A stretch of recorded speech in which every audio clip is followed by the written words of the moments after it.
जय गुरु जी संगत जी। गुरु जी को सादर प्रणाम, गुरु जी का चरण स्पर्श और गुरु जी का कोटि कोटि शुक्राना। संगत जी, ये एहसास हमें आज से 13 साल पहले नहीं हुआ था, जब गुरु जी ने 31 मई 2007 को महासमाधि में चले गए थे। वो अपना ये वाला स्वरूप त्याग कर दिव्य स्वरूप धारण कर लिया गुरु जी ने। मैं अपना सत्संग उसी समय से आरंभ करूं जब गुरु जी के समक्ष बैठे हुए आखिरी सत्संग में हम गए थे 27 मई सन 2007 में। वो सत्संग गुरु जी की बहुत कृपा रही कि हमने गुरु जी के दर्शन पहली बार 22 जनवरी 2000 में किए थे। तब से लेकर के 27 मई 2007 तक गुरु जी ने शायद ही कोई सत्संग मिस करने को दिया। गुरु जी की बहुत कृपा रही, उसके लिए बहुत बहुत आभार है गुरु जी का, बहुत बहुत शुक्राना है गुरु जी का। हम नहीं समझ पा रहे थे तब, बहुत वेदना में थे, बहुत दुखी थे कि गुरु जी ये कैसे हो गया। हमने तो कभी सोचा ही नहीं था कि हमारे जीवन काल में गुरु जी इस तरह समाधि लीन हो जाएंगे। लेकिन धीरे धीरे जैसे जैसे समय बीतता गया, गुरु जी ने हमारा ये भी मोह भंग कर दिया। हम गुरु जी से मोह लगा बैठे थे, गुरु जी के स्वरूप से, गुरु जी की प्रतिमा से मोह लगा बैठे थे। तो गुरु जी ने ये मोह भी हमारा भंग कर दिया कि हम गुरु जी के स्वरूप से नहीं, गुरु जी के दिव्य रूप से प्रेम करें। गुरु जी इस पृथ्वी पर आए हम सबको दर्शन देने के लिए, हमारा सबका कल्याण करने के लिए, और जैसा उन्होंने उचित समझा उस समय उन्होंने वो अपना ये जैसा स्वरूप हम गुरु जी का हम जानते हैं वो स्वरूप त्याग के दिव्य रूप धारण कर लिया। गुरु जी कहा करते थे, आप में से जो लोग संगत में आते रहे हैं या जो और सत्संग सुनते रहे हैं, आप लोगों ने सुना होगा ऐसा गुरु जी को कहते हुए या संगत को कहते हुए कि गुरु जी कहा करते थे, मैं तो ज्योत हूं, मैं ओम हूं। तो आज ज्योत में हम गुरु जी का स्वरूप देखते हैं। आप देखते हैं कि बड़े मंदिर में समाधि के बाहर अखंड ज्योत जलती रहती। हमारे जैसे एक साधारण इंसान के लिए ये समझना कि वो ज्योत का क्या स्वरूप है या ओम का क्या स्वरूप है, गुरु जी ये भी कहा करते थे कि मुझे आप चांद में भी देखा करोगे। तो हमारे लिए ये सब समझना बहुत कठिन है, और मेरे विचार में शायद ये समझने की जरूरत भी नहीं है। क्यों समझना चाहें हम कि ज्योत का क्या अभिप्राय है या ओम का क्या अभिप्राय है, ओम में हम कैसे गुरु जी को ढूंढेंगे, मून में हम कैसे देख पाएंगे। अगर हम दिल और दिमाग से गुरु जी को महाशिव अल्टीमेट मान लेते हैं तो उसके बियॉन्ड जाने की जरूरत नहीं। गुरु जी अपने आप हमारी चक्षु खोलते रहेंगे, हमें निर्देश देते रहेंगे, हमें एहसास दिलाते रहेंगे। वैसे तो आमतौर पर मैं जो सत्संग करता हूं वो अपने पहले सत्संग से शुरू करता हूं, लेकिन आज के दिन उचित होगा मैं आपके साथ कुछ वो मेमोरीज जो हमारी हैं 27 मई से लेकर के 3-4 जून तक, या और कहें कि अभी तक, वो थोड़ी सी मैं आपके साथ शेयर करना चाहता हूं। एज यूजुअल 27 मई संडे का दिन था, संगत चल रही थी, सब कुछ वैसा ही था, शब्द चल रहे थे, गुरु जी बैठे थे, प्रसाद दे रहे थे, लंगर हो रहा था। हमने देखा गुरु जी किसी बात पर बहुत खिन्न हो गए, बहुत नाराज हो गए। कुछ पॉलिटिशियंस आए हुए थे वहां, और जाहिर सी बात है, हम जानते हैं कि पॉलिटिशियंस जो है बहुत नैरो विजन, नैरो माइंड से आते हैं, और वो अपना अपना सिर्फ मैं और अपना अपना सोच के गुरु जी से अरदास करते हैं, या गुरु जी से वो सेल्फिश मोड में चले जाते हैं। गुरु जी को ये पसंद नहीं, गुरु जी बहुत नाराज, बहुत रुष्ट थे। ये तो नहीं मालूम किसने क्या बात कही, मैं नाम भी नहीं लूंगा उन लोगों का जो आए हुए थे, लेकिन गुरु जी बहुत ही खराब मूड में, आक्रोश में चले गए। और ये मैंने भी बहुत स्पष्ट रूप में उनसे कहते सुना कि मेरे दरबार में आकर के आप सब लोग ऐसा ना करा करें, मैं यहाँ कल्याण करने आया हूं, सबका कल्याण करूंगा। मेरे दरबार में अगर कोई डाकू भी आएगा तो अपना कल्याण करा के जाएगा। ये बहुत बड़ी बात गुरुजी ने उस दिन हमें ज्ञान की दी। इसके साथ गुरुजी एक और बात उस दिन बहुत बार बार कह रहे थे कि सामान 100 बरस का, पल की खबर। वो इंडिकेशन तो शायद हमें से किसी के लिए होना चाहिए था, लेकिन ये नहीं मालूम था कि गुरुजी इसके क्या मीनिंग लगा रहे हैं। गुरुजी अक्सर ये हिंट तो दिया करते थे कि मैं चला जाऊंगा, मैं मेरे दर्शन कर लो, नई संगत ले आओ, ये सब कर लो। लेकिन ये तो कभी हमने सोचा नहीं था कि ऐसा ऐसे चले जाएंगे। हम सोचते थे शायद गुरुजी पंजाब चले जाएंगे या गुरुजी कोई और दरबार बनाएंगे। तो खैर 27 मई की जो रात, मेरा सौभाग्य है, मेरे परिवार और मैं, हम सब गुरुजी के उस दिन सत्संग में थे। गुरुजी की बहुत कृपा रही है। उन्होंने हमें सत्संग से विचलित नहीं होने दिया, सेवा से विचलित नहीं होने दिया, अपने चरणों में रखा। तो उस दिन लास्ट में जो 20-25 लोग रह गए थे वहां, उनमें हम भी थे। बिठाया हुआ था गुरुजी ने। गुरुजी तब तक काफी शांत हो चुके थे। उन्होंने कड़ा प्रसाद बनवाया, सबने खाया और उसके बाद एक एक करके वो हम सबको इजाजत देंगे, आज्ञा देते हैं जैसे बुलाते। आपको तो जो लोग संगत में जाते रहे उनको ध्यान है ये बात। और हर रविवार को गुरुजी मुझे एक निर्देश देते थे। उन्होंने मुझे एक काम लगाया था और वो हर रविवार को मुझे वो याद दिलाते थे, क्योंकि अगली संगत में थर्सडे को होती थी, तो उससे पहले पहले। लेकिन उस दिन मैंने जैसे ही माथा टेक के, I was expecting him to say, मैं जैसे ही ऐसे देखा उनकी तरफ, तो उस दिन जो उनकी जो मुस्कान थी, उनकी जो स्माइल थी, वो डिवाइन स्माइल थी। उसका अर्थ तो हम तब नहीं लगा पाए। वो शायद ये कहना चाह रहे थे कि आज इस रूप में जो मेरी ये स्माइल है, तो शायद हम आखिरी बार देखेंगे। खैर हमें तो अंदेशा नहीं था। आज्ञा लेकर के हम अपना जो भी गुरुजी की आज्ञा थी वो सेवा करके और फिर अपने अपने घर पहुंच गए। अब आया 31 मई, थर्सडे का दिन। संगत दोबारा शुरू होनी थी। थर्सडे टू संडे चला करती थी संगत। सुबह 8, 8:15 बजे मैं ऑफिस के लिए रेडी हो रहा था और बड़ा उल्लास था मन में कि चलो आज से फिर गुरुजी के दर्शन होंगे, गुरुजी की संगत में जाएंगे, बड़े मंदिर जाएंगे, छोटे मंदिर जाएंगे। लेकिन तभी एक फोन की घंटी बजी जिसने हमें शेल शॉक कर दिया। We were literally shake. हालांकि स्पष्ट रूप में नहीं कहा गया था, लेकिन यही कहा गया था कि और एम्स में है, हमारी एक प्यारी संगत है, उनसे ये मैसेज आया था। तो मैं दौड़ा उस वक्त।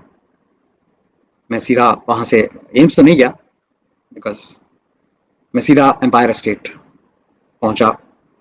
वहां देखा गुरुजी की जो संगत, जो वहां पर संगत के लोग थे, छोटू, अम्मा जी, उनका चेहरा देख करके बहुत कुछ समझ में आ रहा था और हम अपने आप को रोक नहीं पा रहे थे। हमारी वो ऐसी दशा हो गई थी जो अब आज मैं एक्सप्रेस भी नहीं कर सकता। वहां से सीधे एम्स पहुंचे। गुरुजी की कृपा रही कि एम्स में जहां जिस आईसीयू में गुरुजी को रखा हुआ था वहां तक हम पहुंच गए। ऑलरेडी जो गुरुजी के सेवादार, गुरुजी की बहुत सारी संगत वहां मौजूद थी। करीब 2 घंटा हम we were hoping against hope. लेकिन गुरुजी ने तो, Guruji made up his mind, he is gone. उसके बाद हम लोग सब बड़े मंदिर आए। तैयारी करनी थी कि गुरुजी के शरीर को वहां संगत के दर्शनों के लिए रखा जाएगा। वो सब तैयारी हुई और फिर 2 दिन बाद शरीर को अग्नि समर्पित किया गया। We were shell shock, we were all grief stricken. हम बहुत दुखी थे कि क्या होगा, गुरुजी से अब कैसे मिलेंगे, गुरुजी की संगत कैसे जुड़ेगी। और मैं उस वक्त गुरुजी के चरणों की तरफ था जब गुरुजी को पैर पर रखा जा रहा था। जब गुरुजी को समाधि पर रखा हुआ था, मैं उनके चरणों की तरफ था। मैंने उनके चरण बहुत अच्छे से दबा के छुए। मुझे उस चरण स्पर्श में और गुरुजी जो एम्पायर स्टेट में बैठे होते संगत के बीच में, उस वक्त के चरण स्पर्श में कोई अंतर नहीं नजर आ रहा था। दोनों इतने कोमल थे और दोनों इतने संगमरमरी थे, इतने स्टिल थे कि वो नहीं समझ में आ रहा था कि गुरुजी, ये समझ में आ ही नहीं रहा था कि गुरुजी अब नहीं है हमारे बीच में, इस शरीर में, इस स्वरूप में नहीं है। खैर जो भी संस्कार की रीतियां थी वो सब की गई। उसके बाद जब हम मंदिर में इधर उधर आ जा रहे थे तो अनेक जगहों पर, जहां समाधि है आज, वहां थोड़ा पहले इधर कच्चा था, तो अनेक जगहों पर हमें ओम के दर्शन होते थे। मैं, सुखी आंटी थी और कई पुरानी संगत के लोग थे, हम सब देखते थे वो ओम बने हुए कई जगह दिखाई देते थे। तो गुरुजी ने हिंट वहीं से देना शुरू कर दिया था कि कमरे हो, मैं कितने चला नहीं गया। यस, कहते हैं ना कि गुरुजी पहले तो शरीर सूक्ष्म रूप में थे, लेकिन अब ओमनी प्रेजेंट है। मेरे विचार में तो तब भी ओमनी प्रेजेंट थे वो ठीक है, हमारे बीच वो एक मनुष्य रूप लेकर आए, लेकिन वो ओमनी प्रेजेंट तो शुरू से ही थे। वो ऐसे सत्संग सुनने में आते हैं कि वो दिल्ली में भी बैठे होते थे, वो जालंधर में भी बैठे होते थे। तो ये तो ठीक बात है कि अब वो दिव्य रूप में है, ओमनी प्रेजेंट तो है ही है। तो संगत जी, यही मेरे मन में था कि मैं उन 2 दिनों की जो मेरी भावना, जो आज मुझे फिर से याद हो आई, क्योंकि आज मैं आपके साथ सत्संग शेयर कर रहा हूं, तो ये बात मैं जरूर शेयर करूं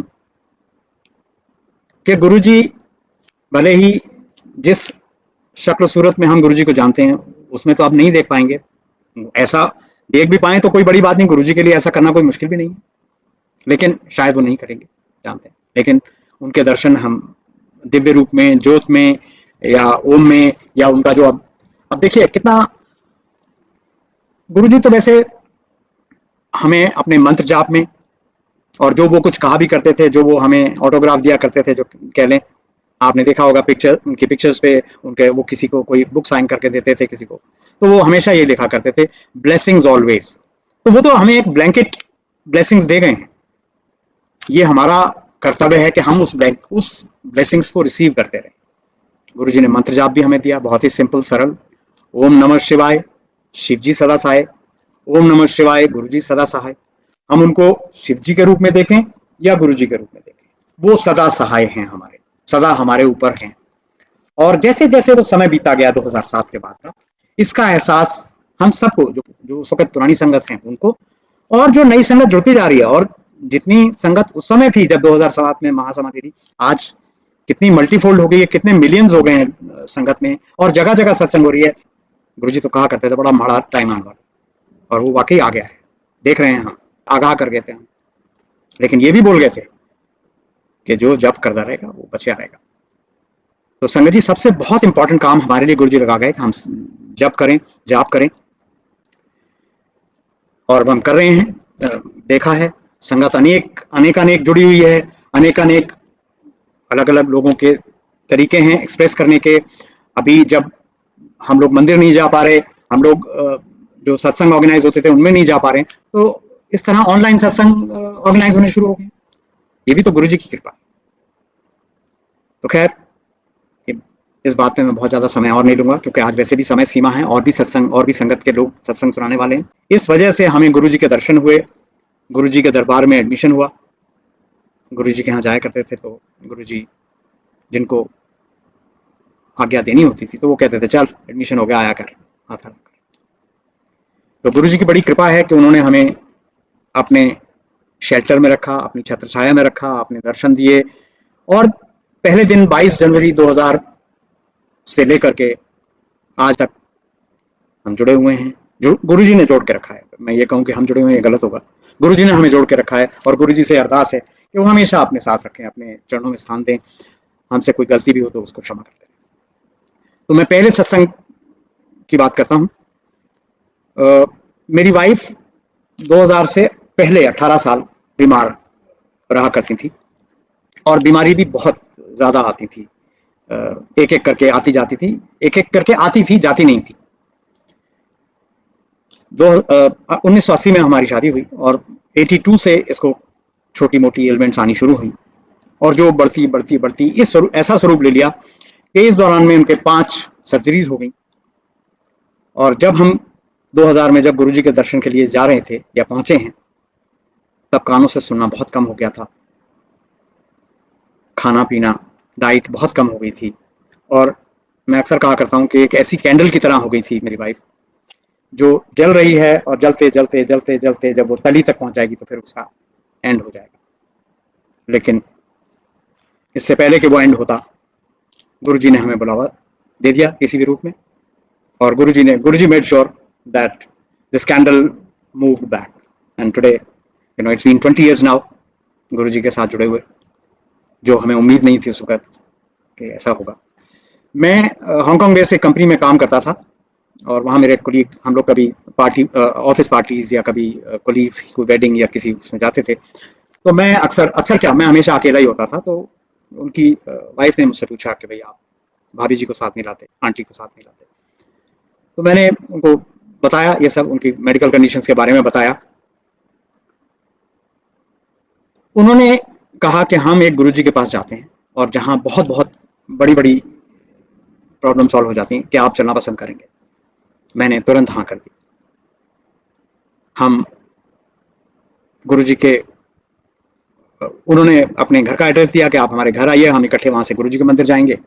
2 बार ऐसा हुआ कि गुरुजी शायद जालंधर गए हुए थे या पंजाब कहीं गए हुए थे, तो नहीं जा पाए हम। तीसरी बार जब उन्होंने मुझे बुलाया, तो ये 22 जनवरी की डेट थी, उस दिन हम सब इकट्ठे होकर के उनके साथ गए और उन्होंने एक बड़ी स्पष्ट बात कही थी कि आज हमारा फर्ज है आपको पहली दफा वहां ले जाना, आप पहली बार वहां जाएंगे, उसके बाद आपका मन करे आप जाइए, नहीं करे मत जाइए।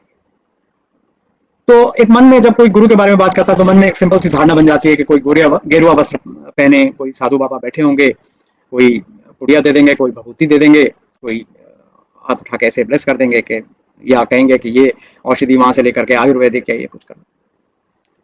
हम गए, जाते ही सबसे पहला शब्द जो हमारे कानों में पड़ा वो था कि सोई सोई देवे, जो मांगे ठाकुर अपने से सोई सोई देवे। एंड बिलीव मी, जो मांगे ठाकुर, हमें मांगने की भी जरूरत नहीं पड़ी। जिज्ञासा थी मन में, जिज्ञासा रही कि भाई गुरुजी के पास जा रहे हैं, ये तो तब अंदाजा, वो हमें अंदेशा भी नहीं था ना कि गुरुजी से बिना कुछ कहे सब कुछ हो जाएगा। गुरुजी कैसे जानेंगे, हम तो ये इस मोड में थे कि गुरुजी को कैसे पता लगेगा कि हम किस लिए आए। लेकिन उन्होंने जो लेके गए थे उन्होंने अच्छे से समझा, आप जाके ले जाता, कैसा नहीं कहना। लेकिन गुरुजी भी पेशेंस का टेस्ट ले रहे थे। हम देखते थे औरों से बात करते थे, हमसे बात नहीं करते थे, हम थे भी नए। खैर हफ्ता गुजर गया, ऐसे ही पूछ लिया कितों आंदे हो, तो बताया जी बसंत कुंज से, उस वक्त हम बसंत कुंज में रहते थे। फिर कुछ दिन बाद पूछ लिया क्या करते हो, वो भी बता दिया, लेकिन ये नहीं पूछा किस लिए आते। तो एक दिन मैं थोड़ा सा इम्पेशेंट होकर के गुरुजी के पास माथा टेक के जैसे ही उठा, मैंने गुरुजी को कहा गुरुजी आंटी का स्वास्थ्य ठीक नहीं रहता। तो गुरुजी ने डांट दिया, मैं कोई अस्पताल खोले थे? ये बात नहीं समझ में आ रही थी कि गुरुजी ऐसा क्यों कह रहे हैं। हम देख रहे हैं सबका तो कल्याण करते हैं, किसी का कैंसर ठीक किया, किसी की डायबिटिक ठीक कर रहे हैं, किसी का कुछ कर रहे हैं, फिर ये भी कहते हैं कि मैं कोई अस्पताल खोला। लेकिन धीरे धीरे गुरुजी ने समझ ली कि यदि कोई रोगी हॉस्पिटल में अपना इलाज कराने जाता है तो वो एक नियत समय के लिए जाता है कि डॉक्टर ने कहा ये 10 दिन मेडिसिन लेनी है, 10 दिन लेगा, उसके बाद वो धन्यवाद करेगा कि प्रभु धन्यवाद है, मुझे दोबारा जाने की जरूरत ना पड़े। लेकिन गुरुजी ने हॉस्पिटल नहीं खोला था, गुरुजी कल्याण कर रहे हैं, आज भी कर रहे हैं, हमें महसूस करने की जरूरत है। तो खैर डांट पड़ गई, लेकिन ये बात जरूर पक्की है कि जितने दिन हम जा रहे थे we were feeling better day by day, progressively. हम मतलब एक अच्छा फीलिंग आ रही थी गुरुजी के यहाँ जाने से, हेल्थ में भी इंप्रूवमेंट था। लेकिन करीब 18-20 दिन ही बीते होंगे कि एक तरह से ऐसे लगा जैसे काया पलट हो गई। जिसको लैंडलाइन से फोन नहीं सुनाई देता था, वो हम घर में बैठे टीवी देख रहे हैं तो उसको लगता है कि ये आवाज ऊंची करके क्यों सुन रहे हैं। और जो खाना उसको गुरुजी के जाने से पहले 8 बजे तक खा लेना चाहिए था, नहीं तो वो वापस उल्टा आता। हाइटरसर्निया की प्रॉब्लम थी, जैसा मैंने बताया, 5 मेजर सर्जरीज हो चुकी थी, एब्डोमेन की और भी कान की भी। तो अब नहीं समझ में आ रहा था कि हम कैसे करें। खैर गुरुजी की कृपा हुई, सब कुछ काया पलट हो गई और हमने जो हमें लेके गए थे उनको बताया। तो गुरुजी ने कहा, गुरुजी ने उनसे उस दिन सत्संग करने के लिए कहा। तो वो नेक्स्ट डे जब हम संगत में पहुंचे तो तब मुझे कहा चल आंटी का सत्संग सुना दे, हूँ हो गया तेरा कल्याण। तो तब पहली दफा मैंने ये सत्संग जो आज मैं आपके साथ भी शेयर कर रहा हूँ, तब गुरुजी की आज्ञा से ये सत्संग संगत के बीच में किया गया, बताया गया। और फिर अक्सर मुझे वो ये सत्संग सुनाने के लिए कहते थे। अब एक बात मैं और छोटी सी ऐड करना चाहता हूँ, समय थोड़ा कम रह गया है, मैं जल्दी इसको आज का सत्संग यही फिनिश करूंगा। सत्संग बहुत है, आप समझ सकते हैं, 20 साल का साथ है, हो चुका है। तो गुरुजी तो प्रत्यक्ष रूप में नहीं भी हैं तो अप्रत्यक्ष रूप में वो हमें एहसास दिलाते रहते हैं आपने कि ये गुरुजी की कृपा से हुआ है, ये काम गुरुजी की आज्ञा से हुआ है, ये काम गुरुजी की मर्जी से हुआ है। ये सब हमें हर छोटे बड़े उसमें हिस्सेदार गुरु जी रहते हैं, गुरु जी हमें कृपा बनाए रखते हैं। बहुत बहुत आभार है, बहुत बहुत कृतज्ञ हैं हम गुरु जी के और आप सब संगत के भी, क्योंकि गुरु जी कहा करते थे सत्संग करने वाले का भी कल्याण है, सत्संग सुनने वाले का भी कल्याण है। और हमारी पुरानी संगत को एक और कल्याण लगता है कि हम जब शेयर करते हैं आपके साथ ये सत्संग, तो हमारे सामने वो गुरु जी का स्वरूप एकदम सामने आ जाता है, गुरु जी की कही हुई बातें आ जाती हैं और हम उनका आनंद ले पाते हैं। सो एक ये एडेड एडवांटेज और है हमारे साथ। तो खैर मैं एक छोटी सी बात, जो गुरु जी जैसे अब गुरु जी वाले स्वरूप में नहीं है लेकिन अभी भी हैं, तो मैं एक बात आपको ऐसी सुना, एक सत्संग ऐसा शेयर करना चाहता हूँ जो गुरु जी से जब हम नहीं मिले थे उससे पहले का है। ये गुरु जी की आज्ञा से ही था, तो इसलिए मैं इसको as quickly as possible I try and finish it and then you can have another satsang. तो एक दिन मैं सत्संग कर रहा था गुरु जी की आज्ञा से, तो गुरु जी मुझे पीछे से प्रॉम्प्ट करते हैं कि उस ਜਿਹੜੀ जिपर वाली गल है ना वो भी तो सुना।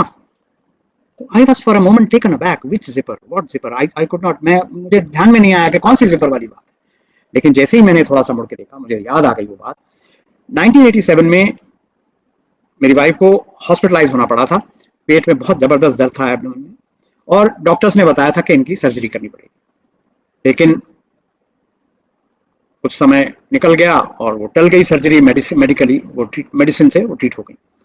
ठीक है, एक साल बाद फिर कुछ ऐसा ही वैसे ही सिम्टम्स थे, बहुत सीवियर दर्द था, फिर हॉस्पिटलाइज होना पड़ा, वहां सर्जरी होनी पड़ी, इंटेस्टाइन की सर्जरी। उसके 2 साल बाद फिर करीब करीब उसी समय फिर पेट में दर्द हुआ, फिर इन्वेस्टिगेशन कराई तो पता लगा गॉल ब्लैडर में स्टोन है। फिर पूछा गया कि इसका इलाज क्या है, तो पता लगा कि सर्जरी, इसके लिए भी सर्जरी करनी पड़ेगी। तो मैं हॉस्पिटल के रूम में बिटवीन मी एंड हर, ये 90 की बात है, 10 साल पहले गुरुजी से मिलने से पहले, मैं अपनी वाइफ को jokingly I was telling her कि तुम्हें डॉक्टर्स हर चीज के लिए सर्जरी बोल देते हैं, तो मैं डॉक्टर को बोलता हूँ ये जिपर लगा देंगे ताकि इजी हो जाए, खोला और सर्जरी करी। और so Guruji told us, Guruji gave us a clear indication that nothing is hidden from him, कुछ छुपा नहीं है उनसे, हम अनाप शनाप ना बोला करें। हम ये तो उन्होंने एक हिंट दिया था, तो वो ये बताना चाह रहे थे कि वो हमें जब से हम इस जन्म में पैदा हुए हैं या उससे और पता नहीं कितने जन्मों का देखा जोखा उनका सारा हमारे पास है। तो संगत जी मैं समय और नहीं लूंगा, I think I have exceeded my time limit. तो मैं यही कहना चाहता हूँ कि गुरु जी से जब हम नहीं भी मिले थे तब से हमें जानते हैं, हमारे कितने जन्मों से जानते हैं, हमारा आगे और कब तक, जब तक हम फाइनली उनकी शरण में नहीं पहुंच जाते तब तक गुरु जी हमारे साथ हैं, ये विश्वास के साथ आप और हम चलते रहें। यही गुरु जी के प्रति सच्चा प्रेम, सच्चा स्नेह होगा। जय गुरु जी, सब संगत के ऊपर अपनी कृपा दृष्टि बनाए रखें। जय गुरु जी।